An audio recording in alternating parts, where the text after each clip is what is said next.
don't know me, my name's Jillian. I'm an expat living in Thailand. I've been here for almost 2 years now, and just sharing my journey on YouTube. Today, I am in Koh Kood. For those of you who know me, know that I live in Phuket. But I'm in Koh Kood, and I'm wrapping up an island hopping trip. I went to Koh Chang and then Koh Kood, and today's sadly my last day. So I'm doing a Q&A all about Koh Chang and Koh Kood, and kind of just sharing my experience on both the islands. But first, I just want to check the audio, so give me a moment. Let me just make sure everything's working. Look at this beautiful backdrop. I mean, like, but first, I just want to check the audio. Okay, perfect. It is working. Awesome. Okay, so I'm in Koh Kood now. This was my second stop on my island hopping trip, and I went to Koh Chang first. I mean, this this trip has been nothing short of amazing. I mean, Thailand never ceases to amaze me. Like, I live in the most beautiful, most amazing country. I just feel so incredibly blessed after this trip. It was exactly what I needed, and it was also full of so many surprises. So many surprises. So, originally, I booked this trip because Koh Kood was really high on my list. It was like the number one island that I wanted to see next. But while I was here, I figured, let me stop in Koh Chang first. Um, Let me stop in Koh Chang first, because the three islands around here are Koh Chang, Koh Mak, and Koh Kood. I didn't go to Koh Mak this trip, but I am kind of regretting it. It was just a timing thing. Um, so I figured, let me go to Koh Chang first because it's closer to the mainland. And then after a few days in Koh Chang, I'll go to Koh Kood, which is where I really wanted to go. But man, Koh Chang was not on my radar, but holy shit. I mean, I'll get into it. Koh Chang, like, really, really surprised me. It was super, super impressive. Like, I don't even know where to begin with Koh Chang, but we'll get into all that, all the details of everything I experienced there. Koh Chang versus Koh Kood. Who are each of the islands for? Are they worth it? Because they are a journey. They are a journey to get to for sure. So, let's see. I have some questions here.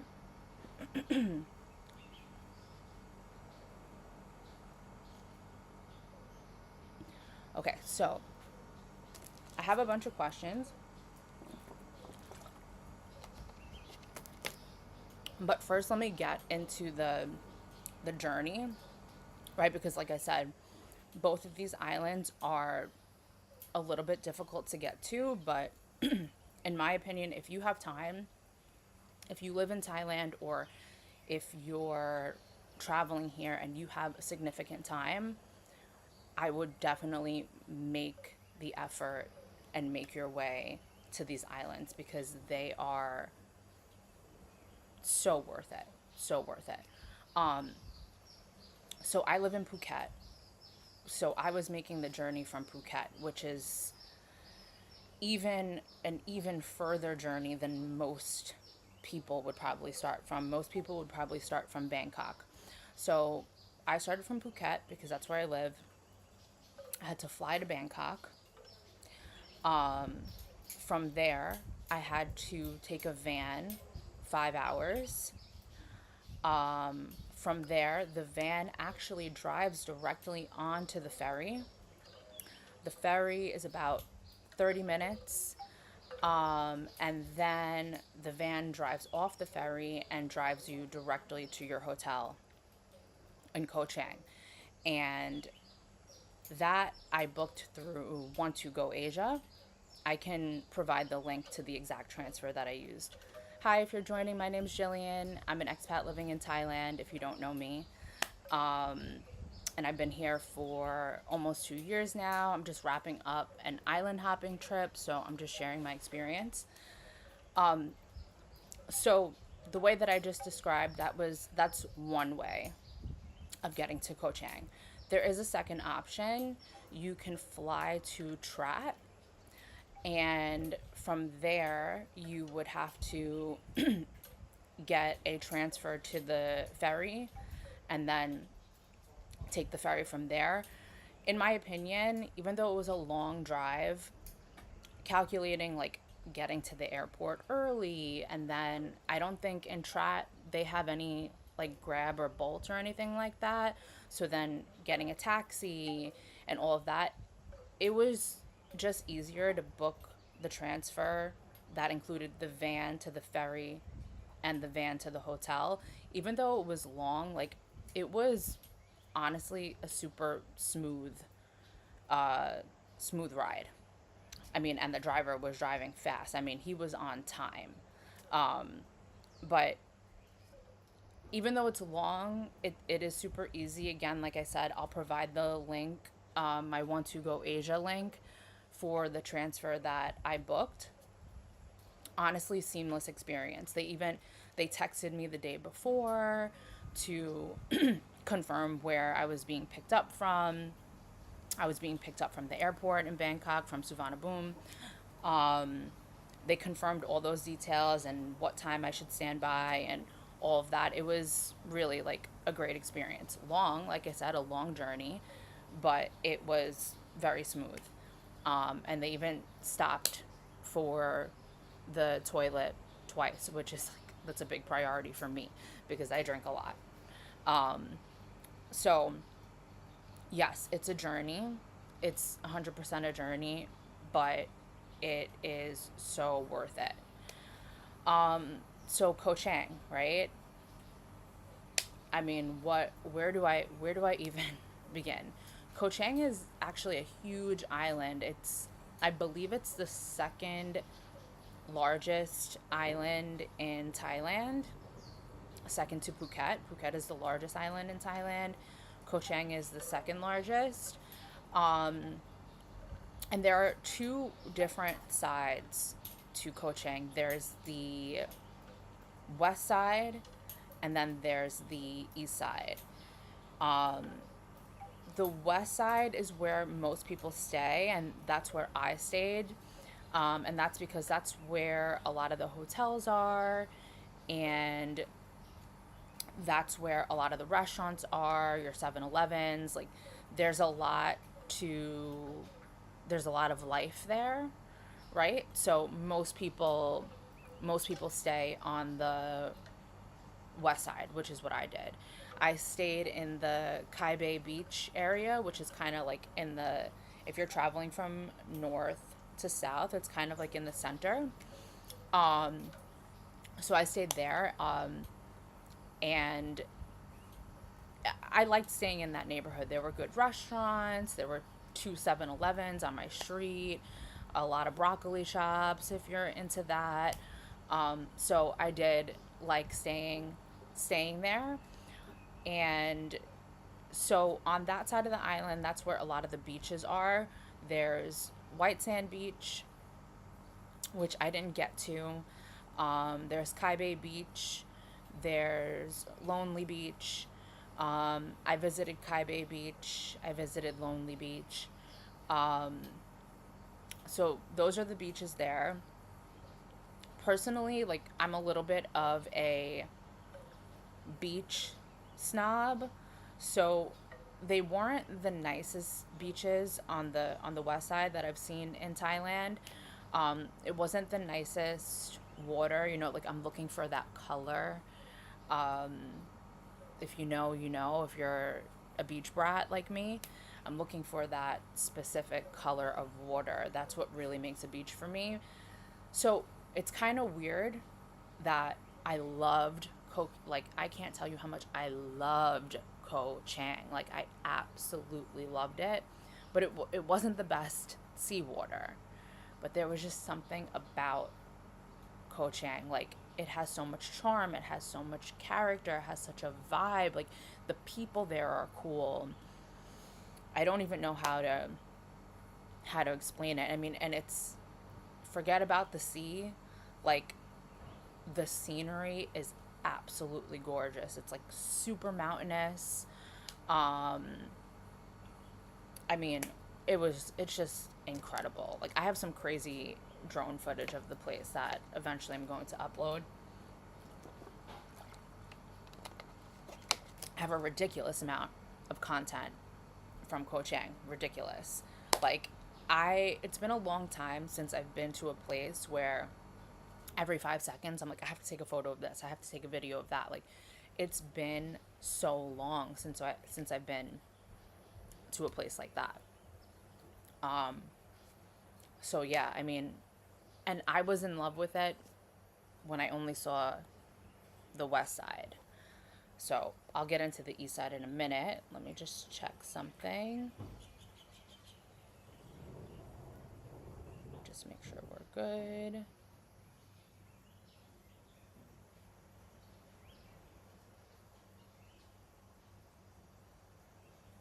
Okay, perfect. Let me just check the audio one more time. So give me a moment. Just make sure we're good. Okay, we're good.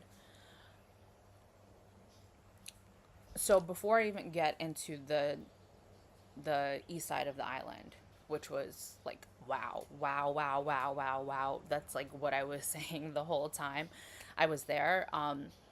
First, let me talk about getting around Koh Chang. So the best way to get around Koh Chang is by they call it a Song Tao, which is their taxi there.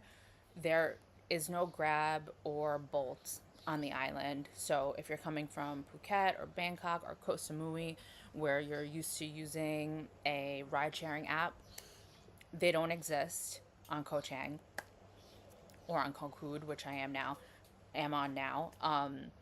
So you get around by Song Tao, which is their taxi, which basically it's a pickup truck, right? And they put like two benches in the back and like a cover over it. That it's not a tuk tuk. Some people call it a tuk tuk, but it's called a Song Tao. That's the taxis in Koh Chang and Koh Kood. Hi, if you're just joining, my name's Jillian. I'm an expat living in Thailand. If you don't know me, uh, been here for about 2 years now, and I'm just wrapping up an island hopping tour. I was in Koh Chang, and now I'm in Koh Kood, and today's my last day. So I'm just sharing my experience and taking any questions that you have about the islands or any other islands in Thailand. So getting around Koh Chang, you're gonna use the Song Taos. You can rent a motorbike, but I'm telling you, I highly, highly, highly suggest that you don't rent a motorbike in Koh Chang. Now, there's not a lot of traffic there, but the roads are fucking insane. Like, they are so steep and they're so windy. You'll see when I post my content, you'll see the roads. They're absolutely insane. They're super, super dangerous. And this is coming from somebody who drives a motorbike every single day in Phuket. In traffic, no problem, right? But these roads, I would never in my life drive a motorbike on these roads. That's how crazy they were. I don't know how these foreigners were were doing it. So many foreigners were driving motorbikes, and this is something I spoke about in a previous live stream. Like, people come to Thailand, they think Thailand is Disneyland and that they're untouchable. I'm at this point, I'm experienced driving a motorbike, and I would not for the life of me drive a motorbike in Koh Chang. I loved Koh Chang so much. I would consider living there if the roads were better. Like, I couldn't live there because there's no way that I would ever feel comfortable driving there. Absolutely no way. But if it wasn't for those roads, I really would consider living there. No joke. I loved it so much. I honestly, it surprised me. It was such a surprise. Like, it might be my new number one favorite island in Thailand, and that's really surprising to me because it wasn't on the west side anyway. It wasn't the best beach, and that's like my thing. Like, I want that crystal clear blue water, and it wasn't like that. But there was just, oh my god, it was just so fucking beautiful. Like, I want to go back already, and I'm gonna have to make it a point to go back, even though it's a long journey for me. It's so fucking worth it. Like, chef's kiss, Koh Chang, for real. Um, what else? So that's getting around. You're gonna get around by Song Tao. So I actually, this is what I love about Thailand. Like, you can just do shit like this. So I made friends with a Song Tao driver. Her name is Mon. If you ever travel in Koh Chang, I highly recommend using her. I have her WhatsApp number, so if anybody's in Koh Chang and they want like a really good driver to just take them everywhere, I'll give you her number, no problem. Um, so basically, the day before I wanted to go to the east side of the island, which I knew was going to be a trek, right? It's a large island. So I was like, let's say here, you have to go all the way up north and then all the way around and then all the way to the southern point on the east side. That's where I wanted to go. So I knew it was going to take about an hour, maybe a little bit more to get there. So the day before I wanted to go, I was just walking around the streets and I saw this Song Tao parked. Nobody was in it, the driver wasn't there, but in the back she had her WhatsApp number. So I just scanned it and I messaged her and I asked her if she would take me the next day, and she said yeah, no problem. She said that I said I wanted to stay um to where I was going. I'll explain where I went when I get to the east side of my story, of my journey. But there was a specific place I wanted to go that you have to drive all the way to the east side, the southern point of the east side of the island, and then you have to take a boat 5 minutes to this other really, really small island called Koh. So I knew it was going to be a mission, a journey to get there. So I messaged her. I told her exactly what I wanted to do and that I wanted to spend about 2 hours on Koh. And she said that she would take me the next day at 9 in the morning and she would wait for me for 2 hours and then drive me back. And it was just as easy as that. And she just became my bestie. Even after I arranged that with her, later in the day, I contacted her again and I was like, can you take me to Lonely Beach on the west side? This was still my first day on the west side. So, and she even took me there.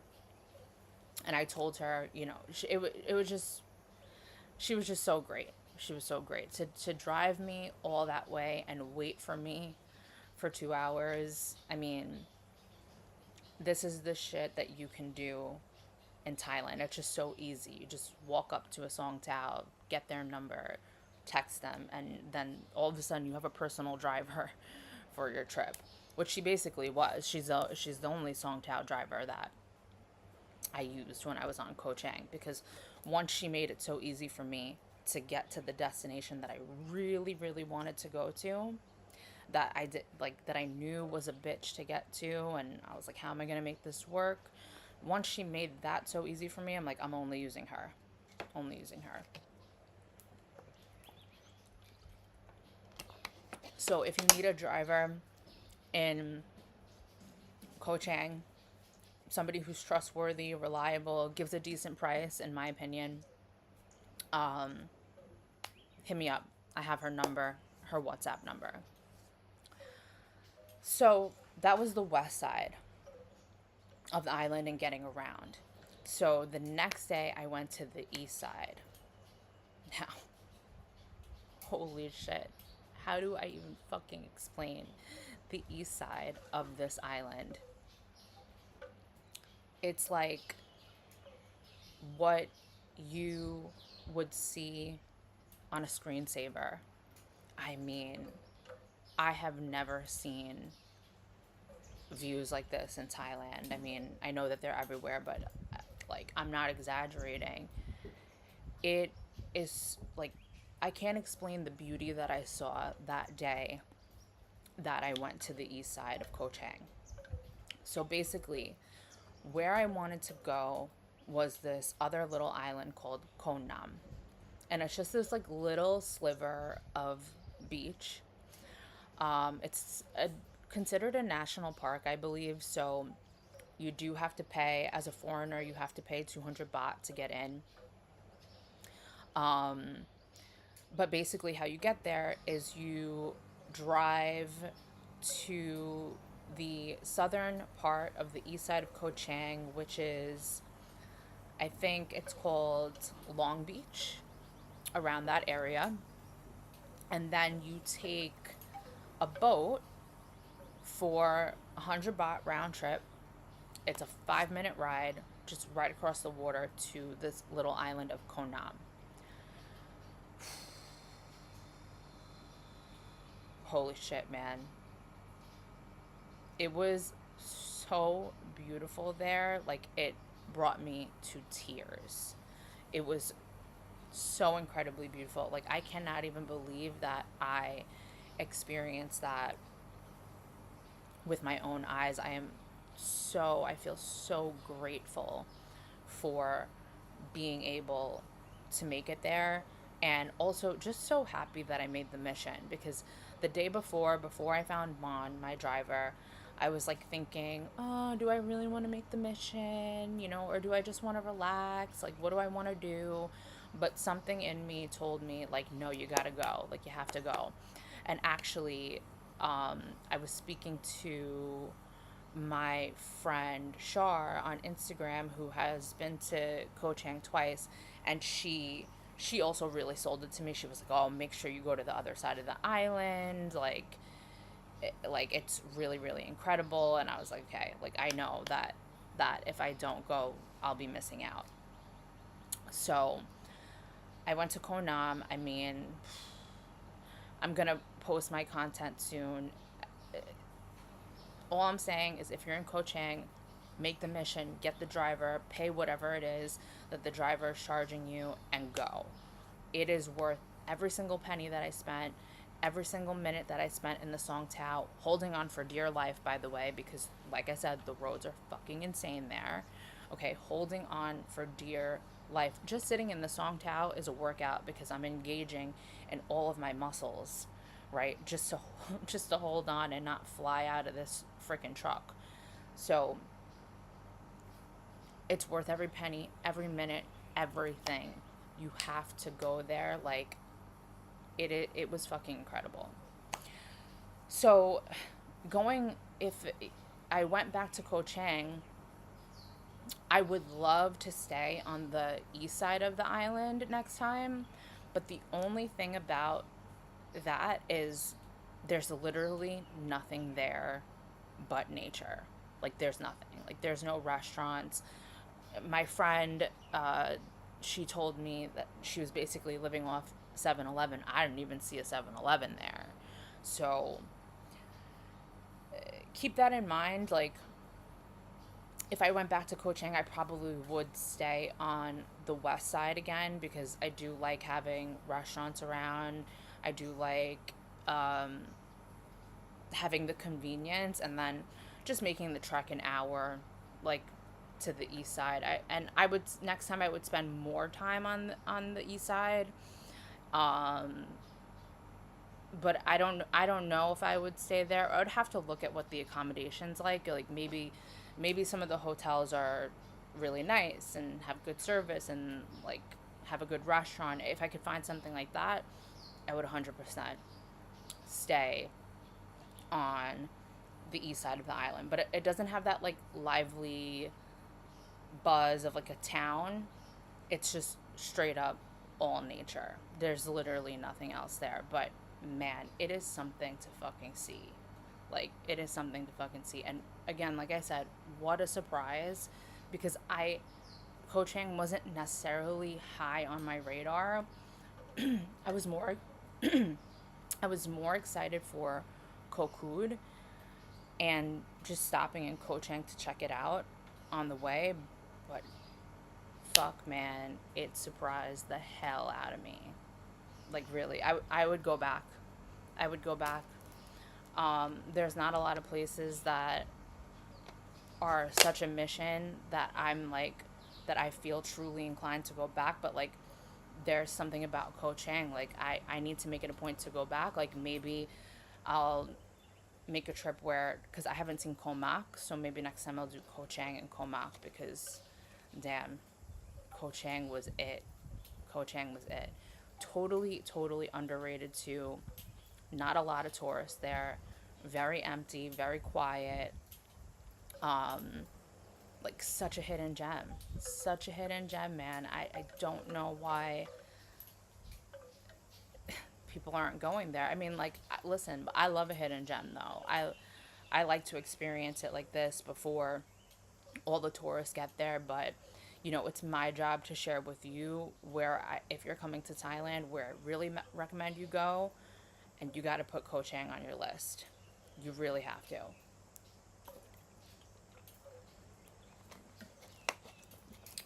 I cannot wait to go back. Oh, something that I did see though in Koh Chang that I was not a fan of was on Kai Bay Beach. I did see an elephant, and strangely enough, that was my first encounter with an elephant since living in Thailand. I guess like when you live here, you don't really do the touristy things of going to a sanctuary, and I always wanted to just see elephants in the wild here, because I do plan to go to Khao Sok at some point, and you could see them in the wild. I'd rather do that than go to an actual sanctuary. But so yeah, been here for almost 2 years, and this was the first time I had an encounter with an elephant. But unfortunately, it was not an ethical situation, which I didn't like. So the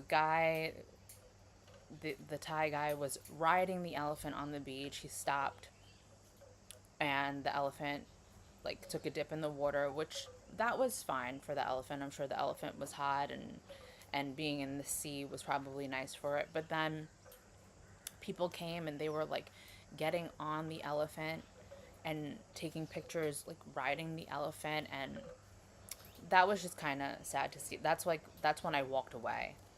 Um, that was kind of sad to see. It was cool to actually see my first elephant in Thailand, believe it or not, but it wasn't an ethical situation. So that I didn't like. Like, I think they do that because Koh Chang, right? So Chang means elephant in Thai. So they it must be named Koh Chang because there must be a lot of elephants around, so they probably bring the elephants on the beach for the tourists, but I mean, it wasn't ethical. So yeah, that was just the one thing I wasn't a fan of. That I didn't like that. But it is what it is. There's a lot of unethical elephant situations and animal situations that happen here, but if you do come here and you want to see elephants, like, I highly suggest doing your research and making sure that you go to an ethical place. No riding the elephants. You shouldn't be touching the elephants even. Like, you shouldn't even be bathing them, right? You could feed them. I think that's okay, but that's about it.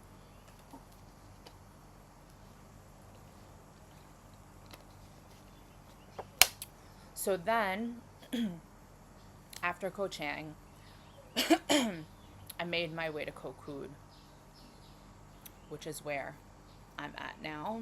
See the beautiful view behind me. I mean, the sunlight is kind of blocking, but the sea and the beach is right there behind me. I'm literally like on the water. There's water right below me. I'm like staying on a mangrove. Super cool. Hi, if you just joined, my name's Jillian. I'm an expat living in Thailand. I've been living here for almost 2 years. I'm just wrapping up an island hopping trip.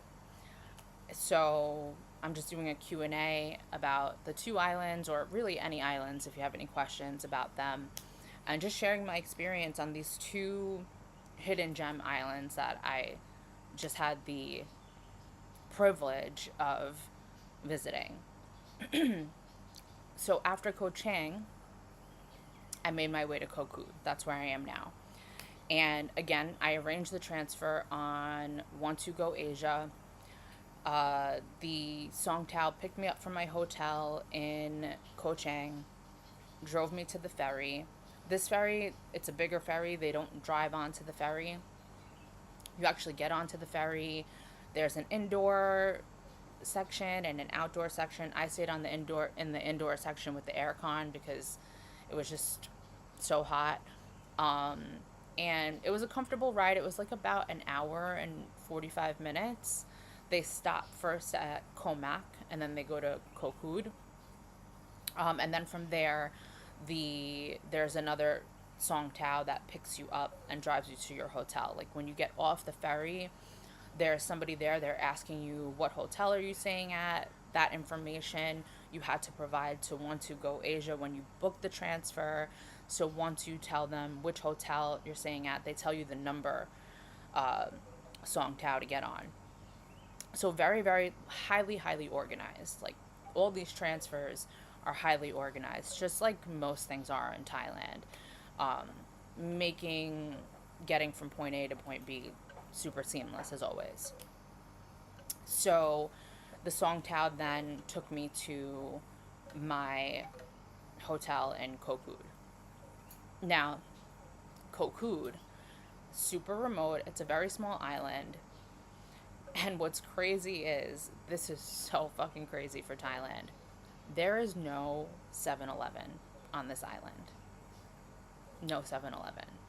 And anybody who lives in Thailand, who has been to Thailand, knows like no 7 in Thailand is actually fucking crazy. Like that's how you know you're really off the grid. Like there is no 7-Eleven here. There are like little like mini marts. I went to one yesterday I wanted to get like drinks. I couldn't find my normal drinks, like my Singa lemon soda drinks. They didn't have that. I just got some snacks. Like I got some yogurt and some chocolate. I really wanted chocolate. So there are mini marts to get snacks and stuff and fruit and things like that. But there's no 7-Eleven here. Like how fucking like to me that's fucking mind blowing. Living in Thailand, no 7, like that. Like usually there's like 3 7-Elevens on a block. That's crazy. I saw a broccoli shop though, but no, no, no 7-Eleven. But I knew that coming here. I knew that coming here, so I stocked up on any like 7-Eleven essentials that I would need before coming here because I knew. I did my research.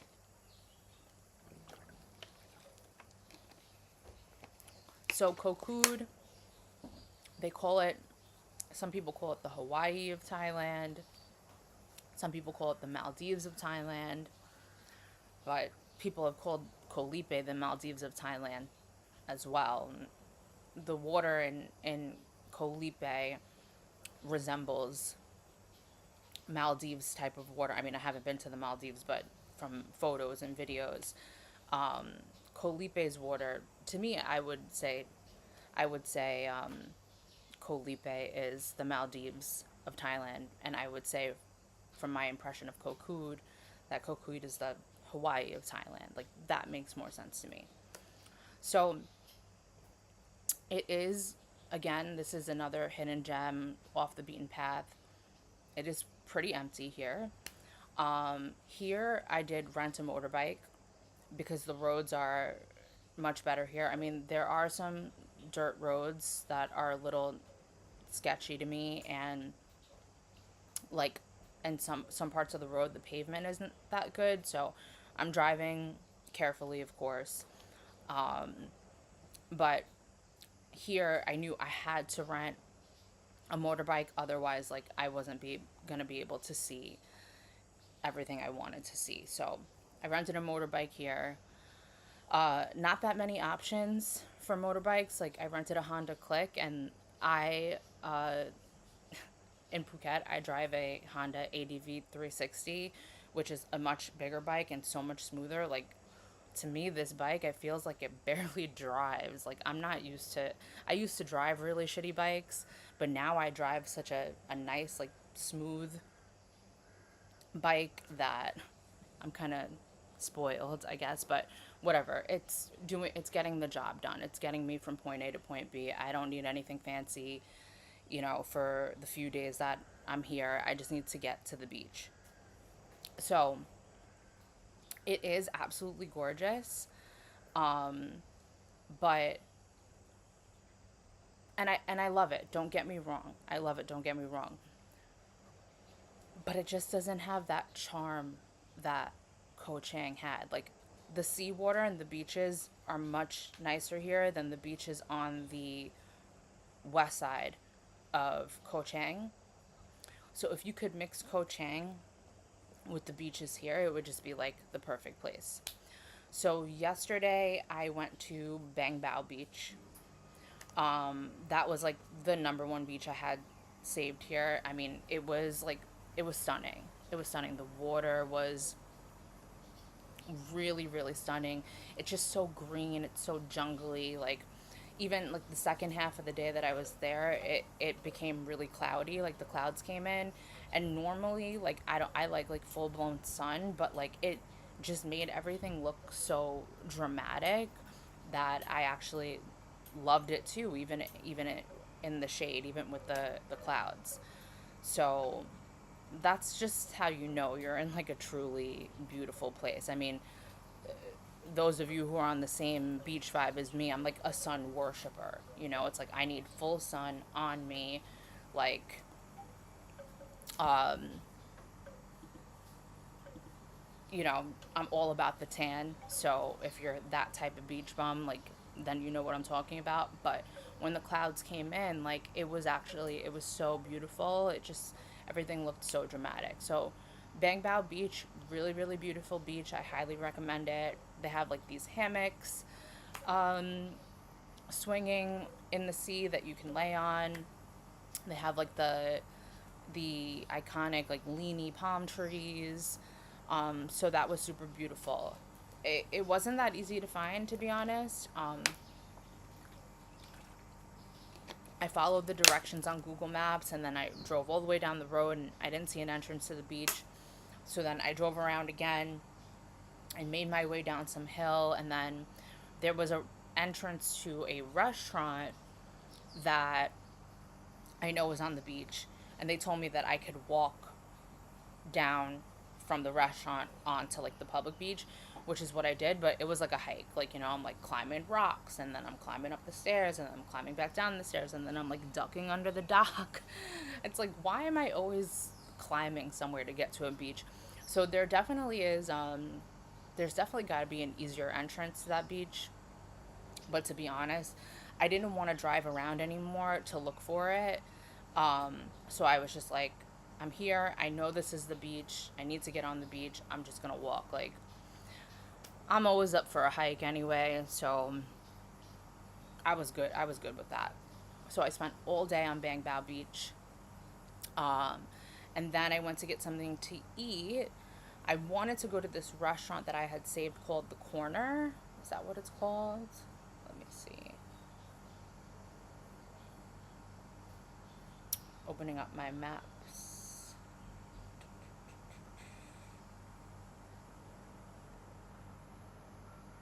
Let me see.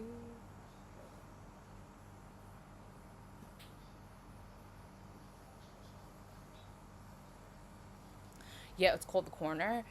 But I parked over there, and I mean, the doors were open, but nobody was there. Like, nobody was there. And I waited for a little bit. I even peeked in. I was like, Sawadika. Nobody answered. Like, because the island's kind of dead.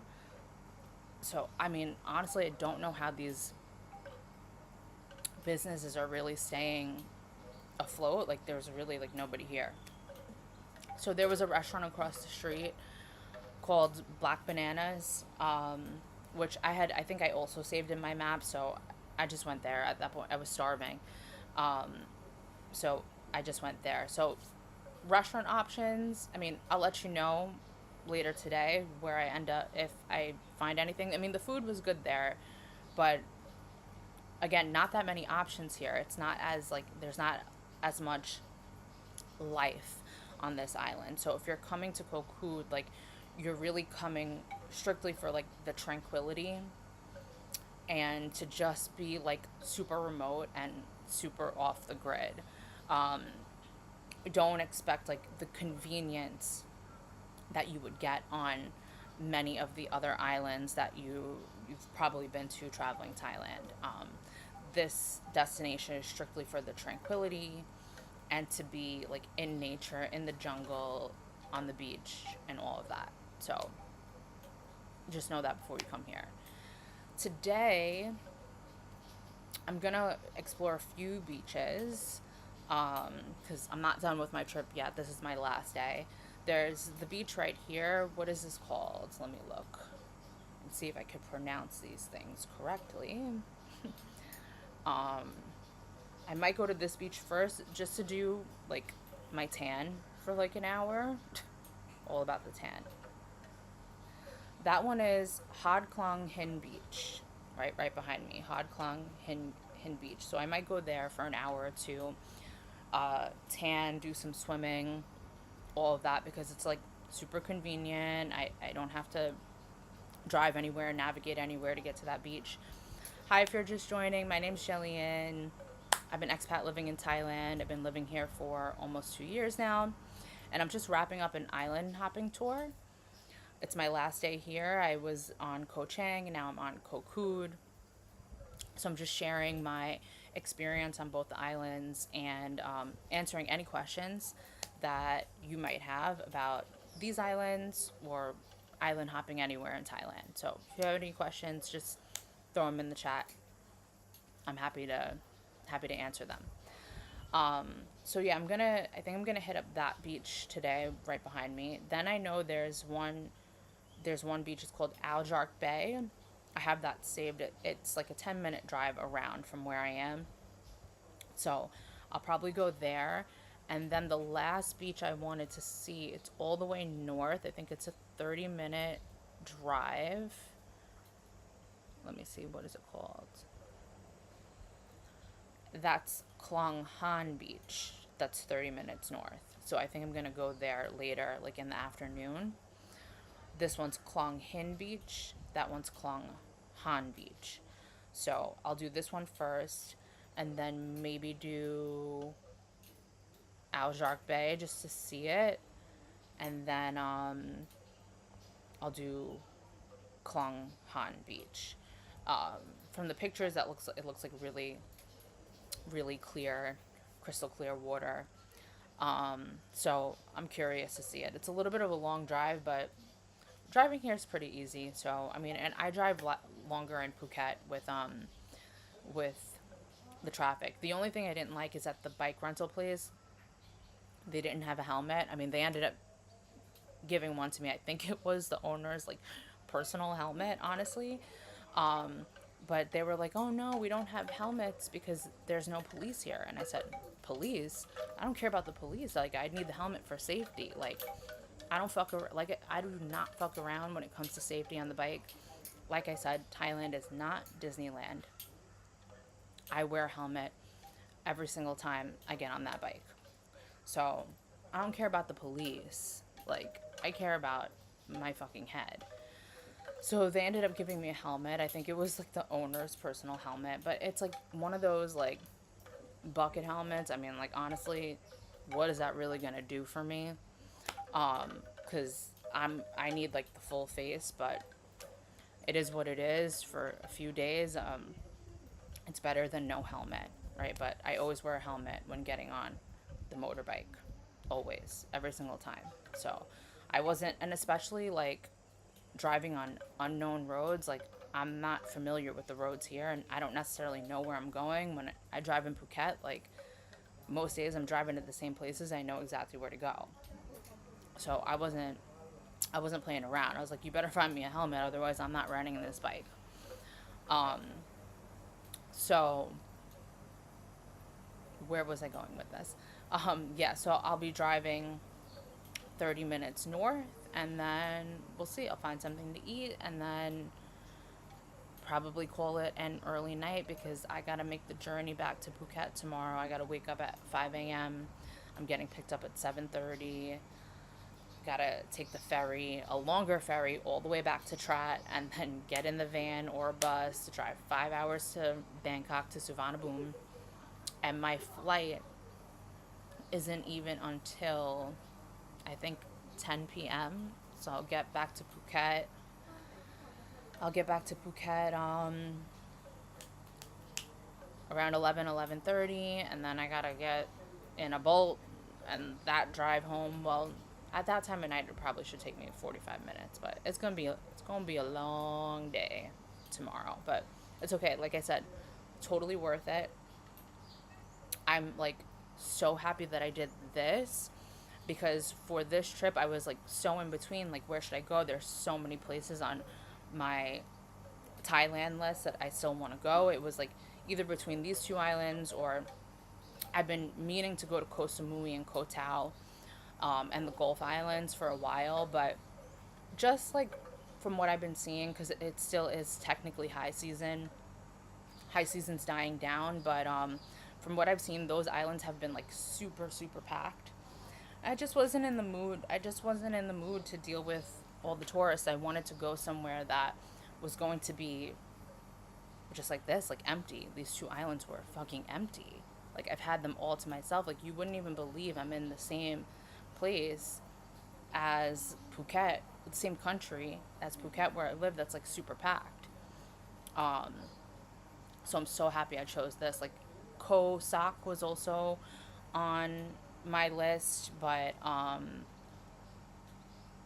you can only do like the lake part with I think like a group tour, and I have to do a group tour in July because I'm going on a big crazy adventure that I would only feel safe doing with a group, and I'll reveal that later on when I get closer to the trip. But I didn't feel like doing a group tour then and then a group tour now. I figured tranquility is the way to go. Peace is the way to go. And my birthday is next week. So this was just like an early birthday gift to myself. Hi, if you're just joining, my name's Jillian, if I don't know you. I'm an expat living in Thailand. I've been living here for almost 2 years now. And I'm just wrapping up an island hopping trip. Currently, I'm on Koh Kood. I was in Koh Chang.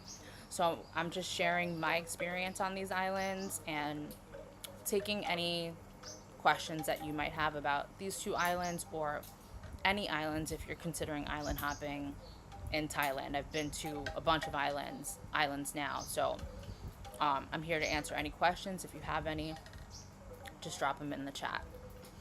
Um, so what was I saying? Yeah. So tomorrow I have to make the journey back to Phuket. But oh yes, I'm so happy that I did this specific trip. Like this, like the peace, the tranquility, the zero crowds. Like I was not once in a crowded place.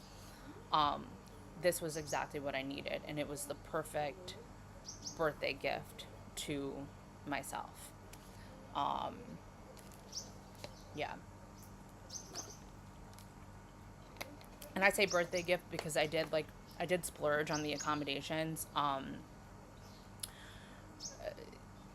You can definitely find cheap. I didn't like go crazy, I didn't stay in like the most expensive places ever, but I didn't budget. Like I stayed exactly where I wanted to stay. I would say both. I stayed 3 nights in Koh Chang, 3 nights in Koh Kood, I would say roughly, I don't remember the exact prices, so I'm just estimating that each trip, each booking was probably $300 each, like 300 around $300 for 3 nights in Koh Chang, around $300 for 3 nights in Koh Kood, which isn't the cheapest for Thailand, but I mean, I'm not really budgeting. Like, I'm turning 36 years old. Like, I'm not a backpacker, so like I'm not gonna budget on accommodation. Which part of Thailand is my favorite? Oh, hi, Michael. So I was just saying, actually, Koh Chang, which is the island that I was just on, that was the sunset that I posted a story of. I mean, it might be my new favorite part of Thailand. It's called Koh Chang. Um, I I only went there as a stopover because I wanted to go to the island that I'm on now. And Koh Chang wasn't even on my radar, but it surprised the hell out of me. And like it might be my new favorite. I also do love, there's an island called Koh Lipe that I went to in December of 2024. Another favorite of mine, but it is very difficult to get to. You should, Michael. I'm telling you, do not wait. Don't wait until you're too old to start traveling the world. If, like, I should have done it way earlier. I don't know if you go on those, if you've been on the international trips with Studio, because I know that they've been doing those even since I was still at Studio.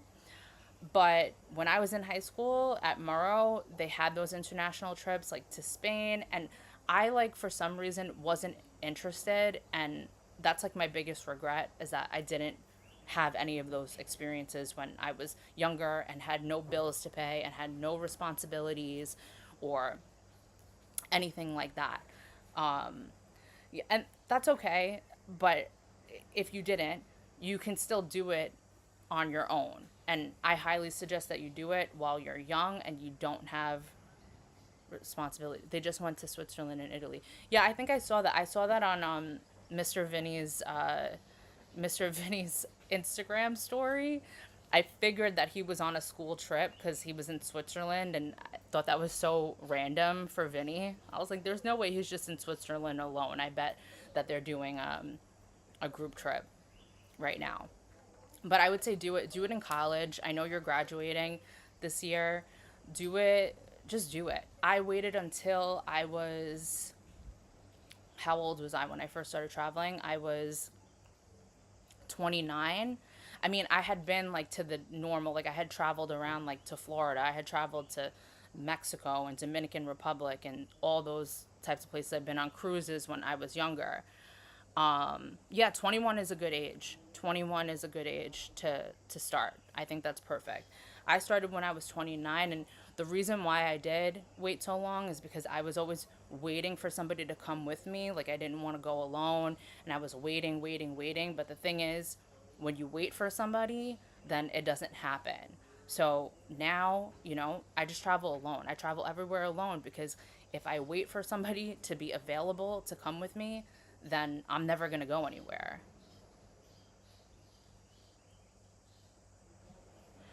Yeah, well, Michael, I'm very old also. Like, you have to understand, you have to understand, like I'm old, so 29 was also a while ago for me.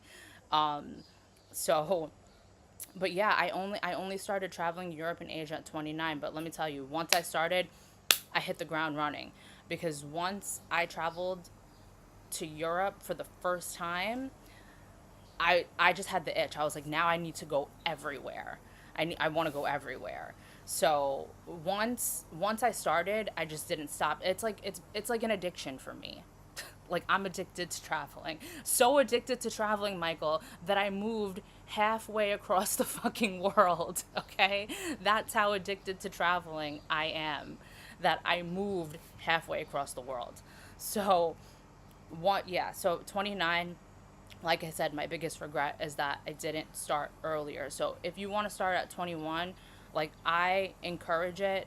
And also, like, I just want to tell you, the world is not as dangerous as America makes you think it is. So don't be scared to go places, because America will make it seem like it's so dangerous to travel to all these places. It's really not. Don't forget, you were born and raised in Brooklyn, New York. So you have street smart, and that also helps you. Like, I always said, like, I'm from New York. Like, anywhere I go, it's not going to be more dangerous than it is here. So don't forget that you have street smart. You don't, like, don't be scared of going places. The world is not as dangerous as America makes it seem. Like, I was in China in the summer, and growing up, like, I had this idea of what China would be like. Like, America makes China look like so dangerous. China's like the safest place ever. Like, and it's super clean and it's super advanced, and like, America is lying to you. So go everywhere and anywhere. Wait until you see where I'm going in the summer. People are going to think that I'm batshit crazy. Like, people who know where I'm going, they're like, oh my God, you're crazy. I'm not. I'm telling you, it's not what people think it is. Um, but people are really gonna think that I'm batshit crazy. I can see, but at least you're doing good for yourself, though. The thing is, for traveling, it's just time and money. I want to travel Western Europe. It's just time and money on. Yeah, and you know what? Western Europe is expensive. Like, anything in the West, like Europe, in terms of prices, it's very similar to the United States. But in Asia, everything is much cheaper, like much more affordable. But if you're starting traveling, like, coming from a New Yorker, like, I definitely would say, um, start with Europe. In the summer, you want me to tell you? You want me to, like, spill the beans on where I'm going? I don't want to disclose that information yet, just for you. You know what, Michael? I'll message you on Instagram and tell you, because I don't want to tell YouTube yet. So I'll message you on Instagram. I'll tell you where I'm going. And you might actually appreciate it, being from studio, and the people from studio would appreciate where I'm going. But I will, yeah, spill the beans. I will. I'm gonna DM you on Instagram. I'll tell you where I'm going, just so, because I'm planning my content on YouTube. Like, I'm gonna do teasers for my subscribers, so I don't wanna tell everybody yet. But you, Michael, I'll let you know.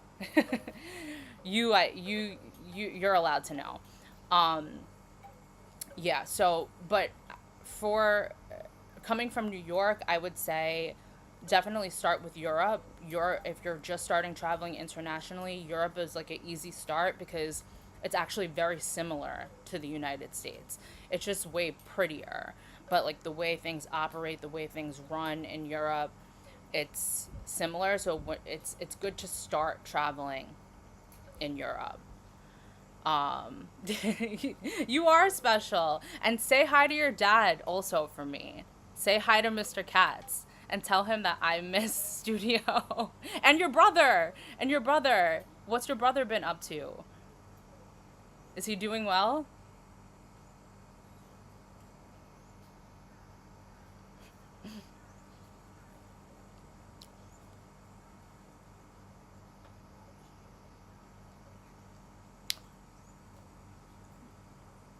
But definitely say hi to Mr. Katz. And tell him I miss him and I miss studio, and I I wonder how he's doing dealing with Tiffany and McNichols like craziness, because I know that they're all in. I think they're all on 213 now, working together. I'm sure that's a shit show. He's doing good. He's at John Jay now for psychology. Oh, very good. I love to hear that. And where are you planning on going? Or I don't know. It's April already, so I don't know. Did the acceptance letters come in? Do people have a plan?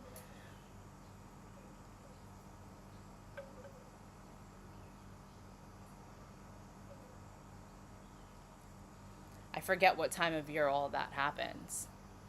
Um, but definitely start in. But when you do travel, definitely start in Europe, and then, but definitely make it a point to get to Asia. Like, for you, Michael, I think you would love Japan. for some reason, I feel like you would love Japan. Um, and of course, you have to 100% come to Thailand. And when you do, I'll meet up with you. I'll show you around. Like, um, you definitely should see Thailand. But it's really hot here. A lot of people, I just had one of my really good friends, she visited for a week last week. And she's a beachy person like me, but she could not handle the heat. She could not handle the heat. I'm planning to start. Yeah, I know. I knew you would love Japan. You seem like the type. You seem like Japan. I could see you. I could literally see you in Japan. I could picture it.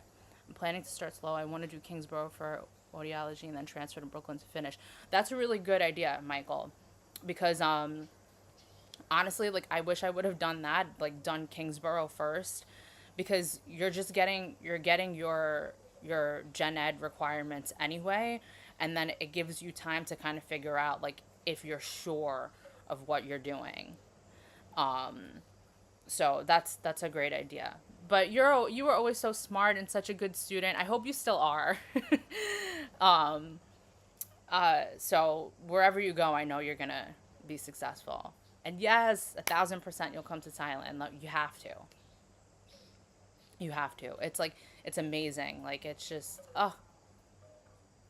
I picked the best place to live, and it's so like free. It's so safe, and everybody's just so kind. Everybody's so nice. Like it's the complete opposite of New York, where everybody's being like rude and angry and miserable. Like everybody's happy here. They call it the land of smiles.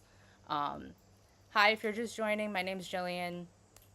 I'm an expat living in Thailand. I've been here for almost 2 years now, and I'm just wrapping up an island hopping trip. Uh, so I'm just sharing my experience. I'm on Koh Kood. I was on Koh Chang. Don't worry, I'm still passing all classes with 90s like usual. Yes, that's what I want to hear. That's what I want to hear. What math are you taking right now? Or you're probably done with math. Unless, are you in calc?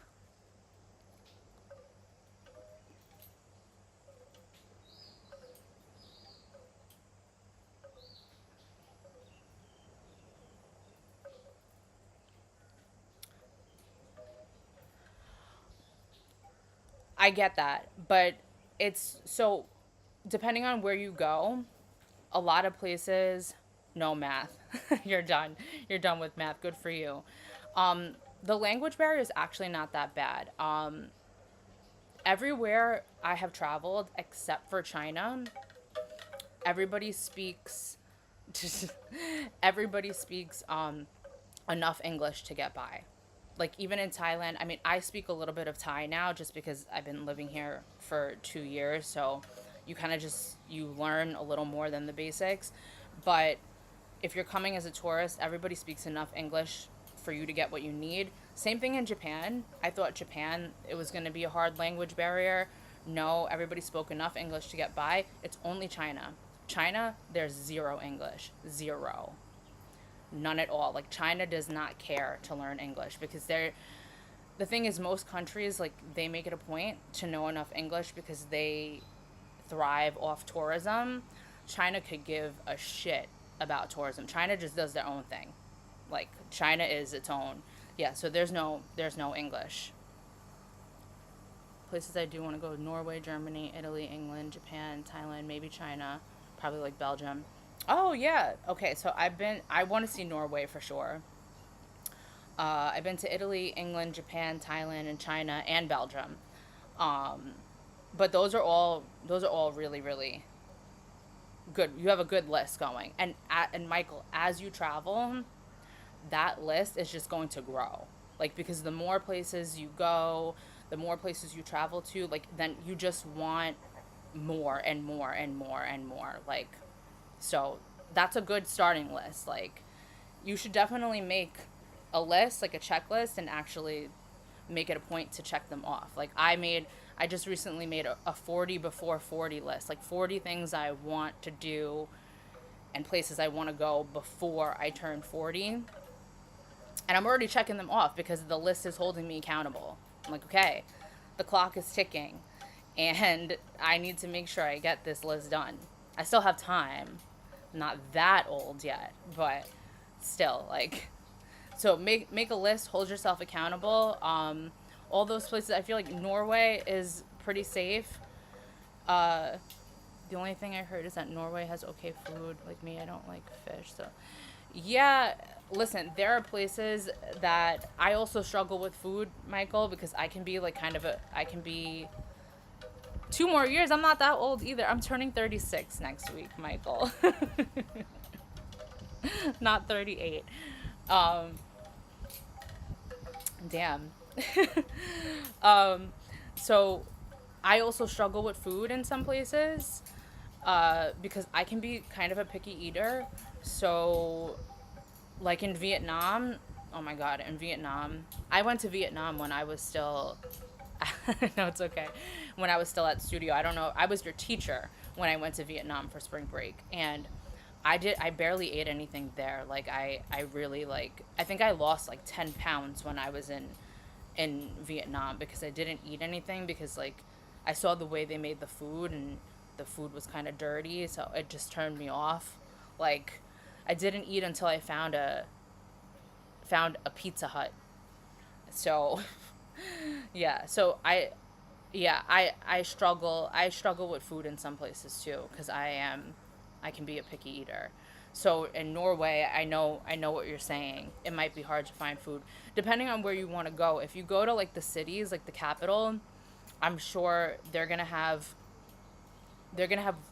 normal food just like any place, but I'm sure you want to go into like the mountains and stuff. Which one is a third world country?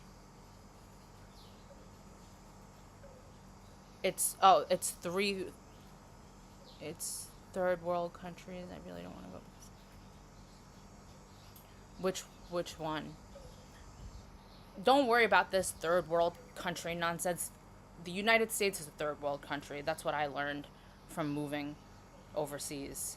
Like, truly. People like Thailand, I guess, is considered a third world country, but the way you can get everything here, like, okay, let me tell you a story. There was one time I was on the beach. I wanted a mango smoothie, but the guy was out of mangoes. So I was like, okay, no problem. But he was like, no, no, no, no. He called his friend that has a mango tree.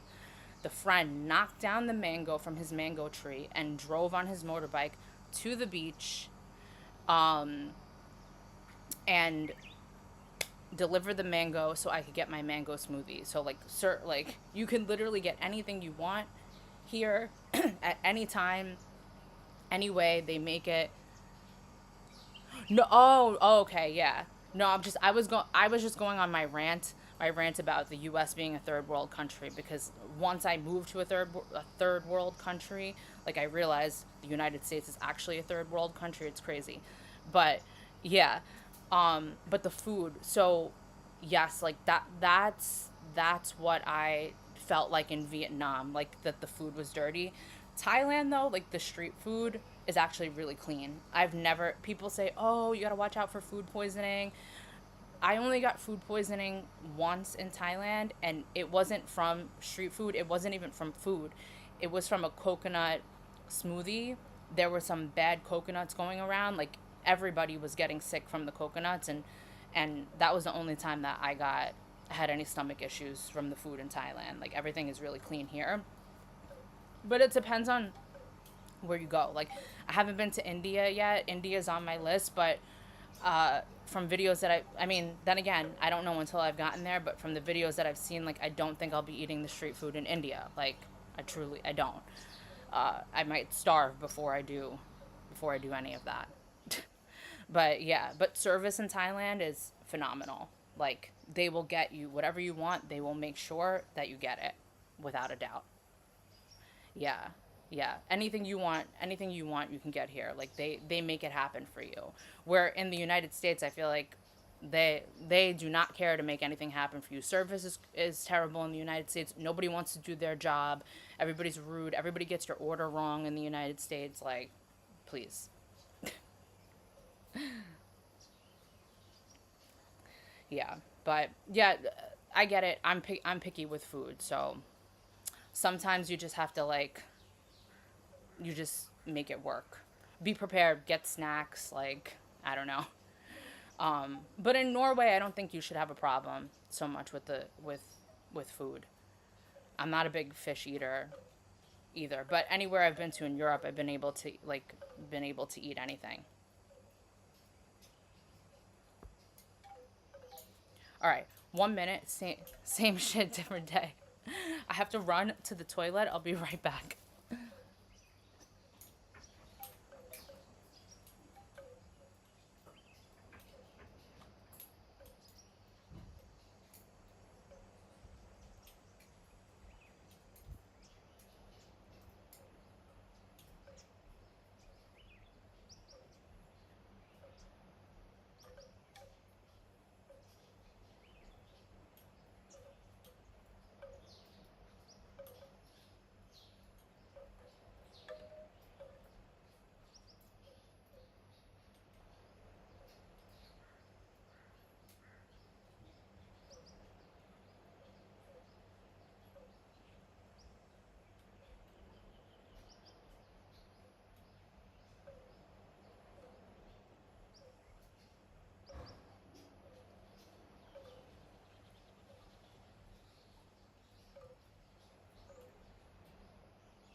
Okay, I'm back. I just realized I left my mic on when I was going in the toilet, so I don't know. I don't know what sound came up if you could hear the stream, but oops. Oh well. Can you I think my audio is working now though. I turned the mic back on. I turned it off. Yeah, it seems like it's working. Let me just check that.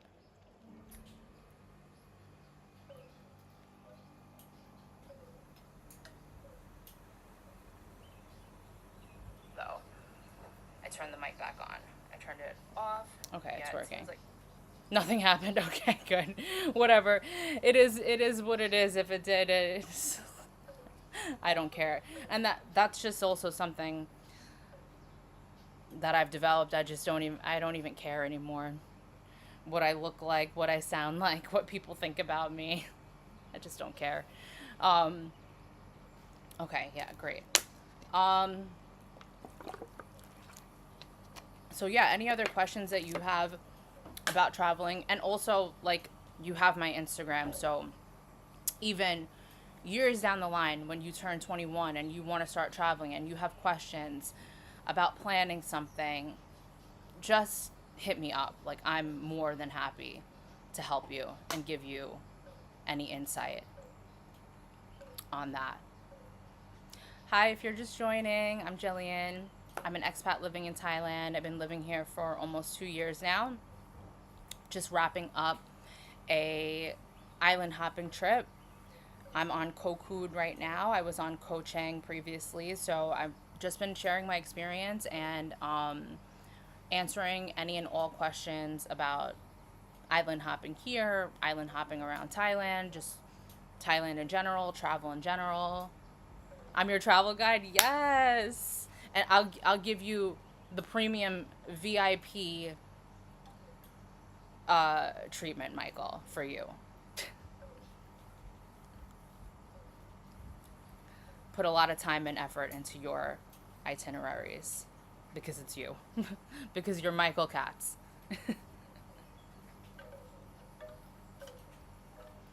um Let me see what other questions I had.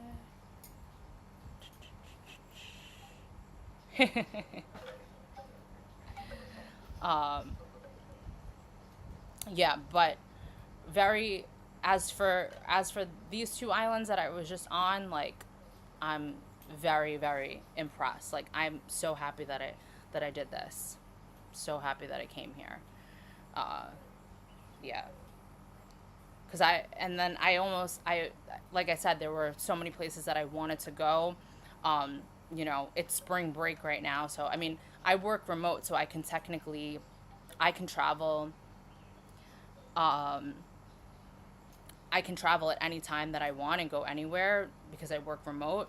But the thing is, when you go to these really remote islands in Thailand, sometimes the internet's not that good, and the Wi-Fi actually wasn't the best in Koh Chang, so I knew I shouldn't do these islands while I'm working, just in case the internet didn't work, because then that's a huge problem. Like, got to make sure I'm making my money first, right? That's what supports this lifestyle. But in all seriousness, what was your favorite country to go through the years before living in Thailand? It's really, really hard. I have a few favorites because I don't think I can pick just one. So, one of my favorite countries that I've ever been to was actually Turkey. Turkey is like, Turkey was a super impressive country to me. I traveled to many different parts. I went to Istanbul, then I went to Cappadocia, and then I went to, okay, top three.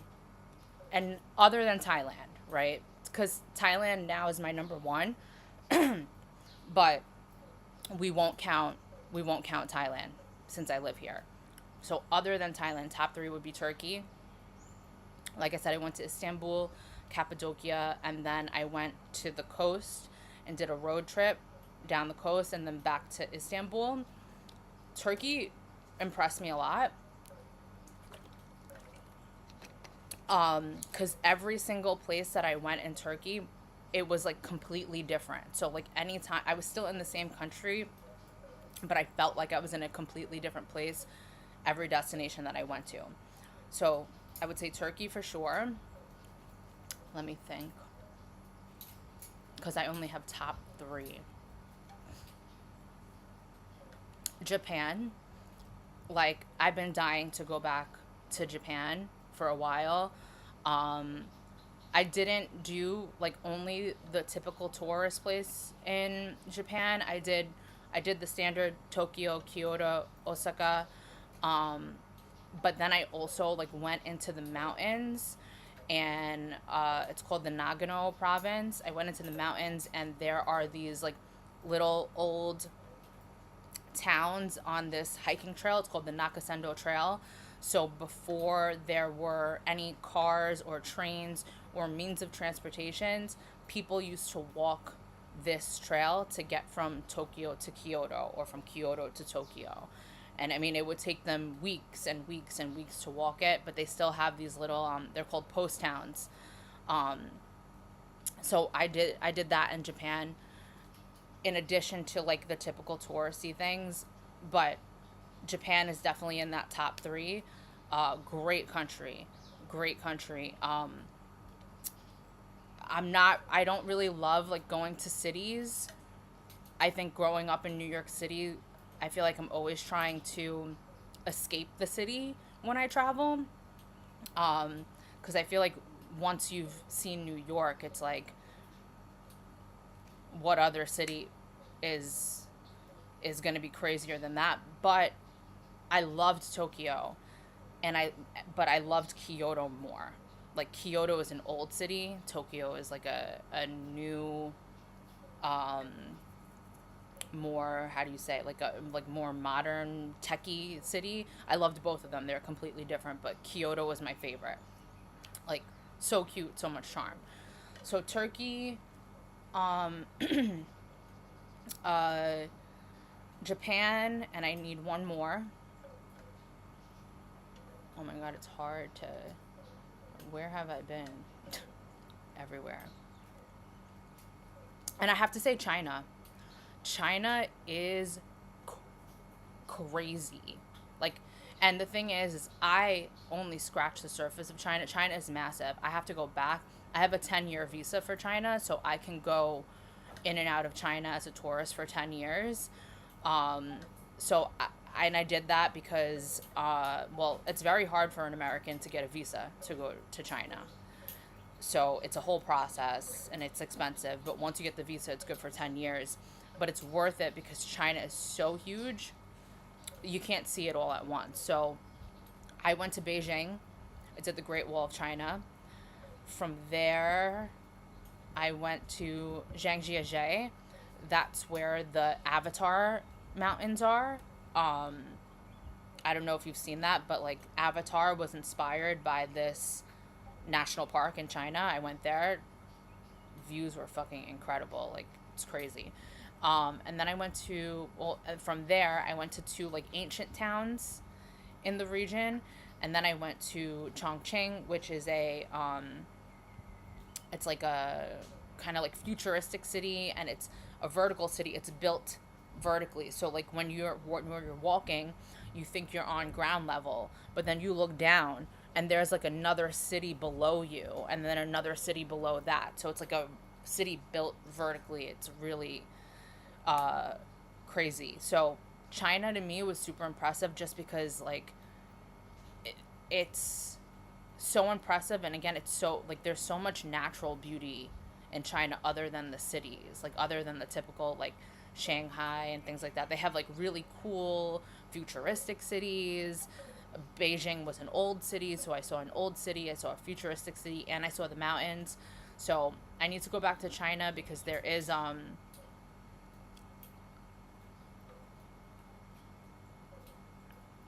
yeah, it China is really like it really was good. Um that's actually funny, Michael. I want to go to North Korea. I've been to South Korea. I went to South Korea last year for my birthday. But I do want to go to North Korea, and people think that I'm crazy, but for me, travel is not always about like a vacation. You know what I'm saying? Sometimes travel is not about like relaxing. Sometimes travel is about learning about the world. And I do want to do a trip to North Korea for that purpose. Like, I just want to see what life is like there. Like, I want to see it. I want to experience it. And like, I don't think I'm going to feel comfortable there. Like, I know I'm not going to feel comfortable there. But the point of going to places like North Korea is to learn, and then you come back and you appreciate your life and you appreciate what you have, because you kind of see how other people live, and that it's kind of sad, and you have more of an appreciation for your own life when you visit places like that. So, oh wow. Okay, well, I'm glad you don't think that's crazy. So then, like, you're kind of my speed, Michael, of traveling, because everybody else is like, "What? Why do you want to go there?" I mean, like, I want to go there to learn. But the only thing is, like, to go to North Korea, it is hard. You can only do it with like a tour guide, and from what I've heard and what I've seen, they kind of filter that tour to make it look like life is a little more normal there than it actually is. Like, they'll take you to like stores, but they're fake stores. Like, they're stores that were built for tourists coming to North Korea, so it looks like there's some normal life there. Like, they kind of filter it so that way things look a little normal. Exactly. 100%. It's like a once in a lifetime type of thing. And I'm also the type of person, like, I want to visit every single country in the world, like the good, the bad, the ugly, because I just, like, I love learning and seeing about how people live. Like, people live in different places, people live completely different lives than we do. And to me, it's just like, it's so interesting. It's so interesting to see. They look through everything before even going into the country. And yes, they do make fake stuff. I've seen videos. Yeah. Yeah. I've also seen videos of like people on the subway in North Korea, and it just looks so like dreary and sad, and like a little spooky, but like I would definitely want to see it. I would definitely want to see it. And you're right, it's definitely like a once in a lifetime thing. I mean, I feel the same way about India. I mean, India is very very different than North Korea. You can go to India completely on your own. Like, you don't need a guide or anything. But I know when I go to India, it's going to be chaos. Like, and it's not gonna really be like that comfortable for me, but it's a place where I'll learn a lot and develop more of an appreciation for my own life. Like, I always told Bobby Dylan, Mr. Dylan, he goes to India all the time. And I told him, because him and I text sometimes, and he's planning to come to Thailand actually in July. I don't know if he's still coming, but the last I spoke to him, he said he was coming to Thailand in July. But I told him when he used to go to India every summer, I told him next time you go to India, like, I want to join him, because he's actually, like, he's Indian, so he can show me like a better experience, like a more authentic experience. But that's how I feel about India. Like, India, when I go, it will be more of like a Bobby Dylan, yeah, how's he doing? That man used to drive me insane. I have a love-hate relationship with Bobby Dylan. Like, he's my friend, but he drives me insane. And I know that he drives the students insane as well. Like, he's just so combative. He always wants to argue. He thinks he's right about everything. I love him to death. But he drives me insane. Miss McNichol and Miss Tiffany would always laugh because he just knows how to, like, push my buttons. Um but but he's my friend. I love him. But yeah, he goes to India all the time, so maybe one time I'll join him, and that's how I'll experience India. Uh, but again, that won't be like right now. I'm on a relaxing, tranquil holiday. India is not going to be like that. But I like to mix things up. Like, sometimes you got to do something relaxing, sometimes you got to do something adventurous. You have to, like, and once I do one type of trip, the next trip for me has to be like completely different. So that way I feel like I'm always seeing something different, always experiencing something new.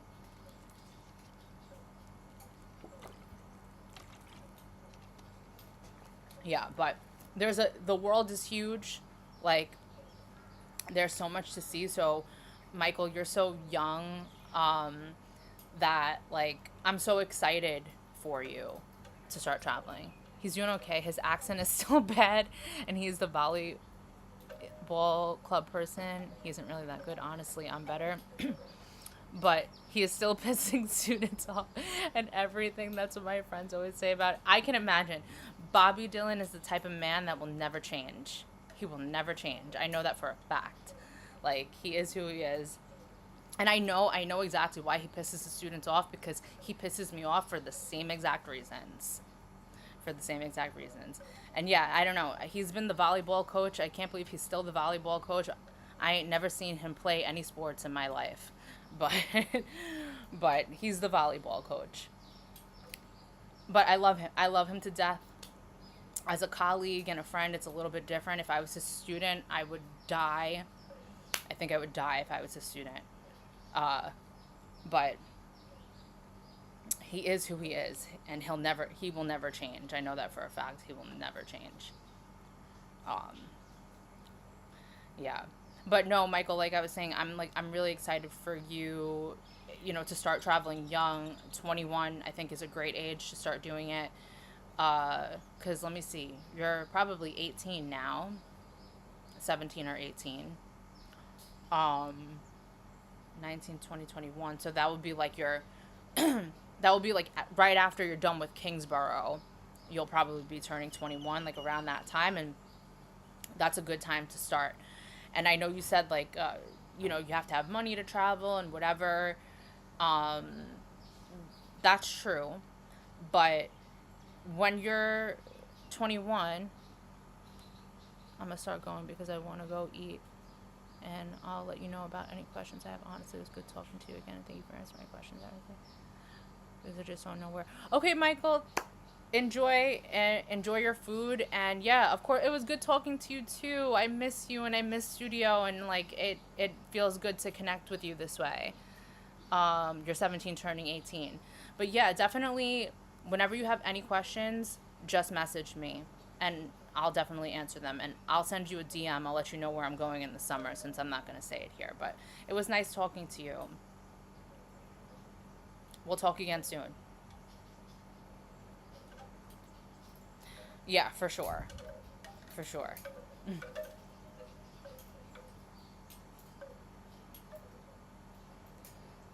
But enjoy your youth. Don't grow up too fast because being an adult ain't always easy. But yeah, enjoy your evening, right? It's nighttime in New York, or I don't know if you're traveling for spring break. And we'll definitely talk again soon. Yeah, should be 11:20.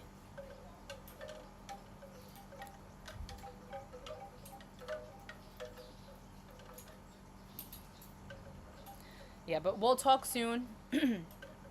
You too. I'm actually gonna end the stream now, guys, because I want to make my way to the beach and enjoy my last day on Koh Kood. Um, Tomorrow I'll be traveling back home to Phuket, and I'll definitely do another live stream sometime next week and do another Q&A, all about Thailand. So thank you guys for watching, and I'll see you on the next stream.